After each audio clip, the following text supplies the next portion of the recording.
स्वर्गीय आसमानी बाप, आज के वचन पर तू आशीष बरकत दे और तेरा वचन आज हमारे लिए जीवन और जिंदगी दे, आशीषित करे। ये प्रार्थना यीशु के नाम से मांगते हैं, आमीन। मेरे प्यारे भाई बहनों, अभी आपके सामने में भजन संहिता 119 की 30 आयत पढ़ेंगे। मैंने सच्चाई का मार्ग चुन लिया है और तेरे नियम की ओर मैं चित्त लगाए रहता हूँ। मेरे प्यारे भाई और बहनों, ये सच वचन है, मानने के योग्य वचन है। किसे आपको एक दिन न एक दिन सच्चाई का मार्ग चुनना ही पड़ेगा, और जो सच्चाई के मार्ग चुनते हैं उनके पास जीवन है, उनके पास जिंदगी है, उनके पास आशीष है। और सच्चाई का मार्ग बाजार में बिकता नहीं है, कहीं किसी दुकान में बिकता नहीं है, लेकिन सच्चाई का मार्ग परमेश्वर का वचन है। इसलिए हमें और आपको सच्चाई के मार्ग पर चलने की जरूरत है, परमेश्वर के वचन के मुताबिक चलने की जरूरत है। और जितनों ने परमेश्वर के सच्चाई के मार्ग को चुन लिया है, तो परमेश्वर ने उन्हें आशीष बरकत दी है।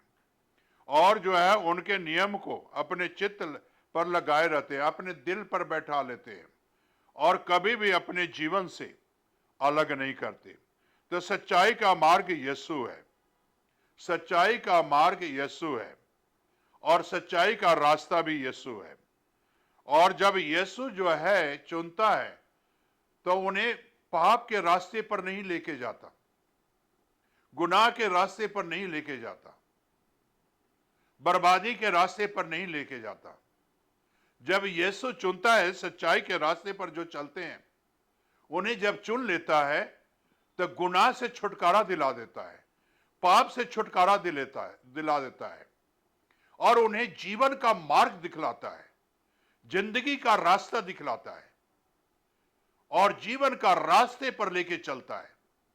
जिस तरह कि साउल को अगर देखो, पाप के रास्ते पर चल रहा था, गुनाह के रास्ते पर चल रहा था, उसके पास जीवन नहीं था, लेकिन जब प्रभु यीशु मसीह ने आवाज दी दमिश्क में, तो मेरे प्यारे भाई और बहनों, उसका रास्ता बदल गया, उसका जीवन बदल गया, उसकी जिंदगी बदल गई और फिर उस रास्ते पर नहीं चला, पाप के रास्ते पर नहीं, जीवन देने वाले के रास्ते पर चला। जिंदा वचन उसके जीवन में आया, आशीष आई और यहां तक बल पाया, खाना खाया, सामर्थ पाया और यीशु का सेवा करना शुरू किया। जिंदा वचन का सेवा किया उसने, जिंदा परमेश्वर का सेवा किया। तो मेरे प्यारे भाई और बहनों, जब सच्चाई का मार्ग चुन लेगा और सच्चाई के मार्ग पर चलोगे, तो मेरे प्यारे भाई बहनों, बुराई का रास्ता अपने आप बदल जाएगा।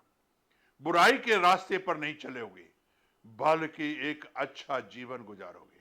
निनवा के शहर के लोग बुराई के रास्ते को त्यागे और एक अच्छा जीवन चुना, एक अच्छे जिंदगी चुना, सच्चाई के वचन पर ध्यान दिया, सच्चाई के वचन को माना, परमेश्वर जो कहा था व्यवस्था में उसका संकल्प किया, से जो परमेश्वर कहा है, यहोवा कहा है, वो पूरा भी होगा।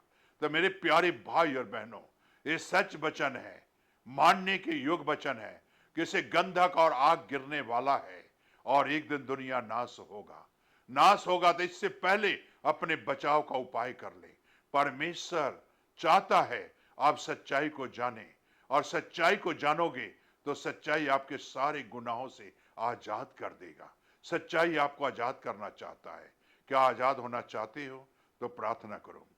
स्वर्गीय आसमानी बाप, आज के वचन पर तू आशीष बरकत दे और अपनी महिमा के लिए तैयार कर, यीशु के नाम से, आमीन।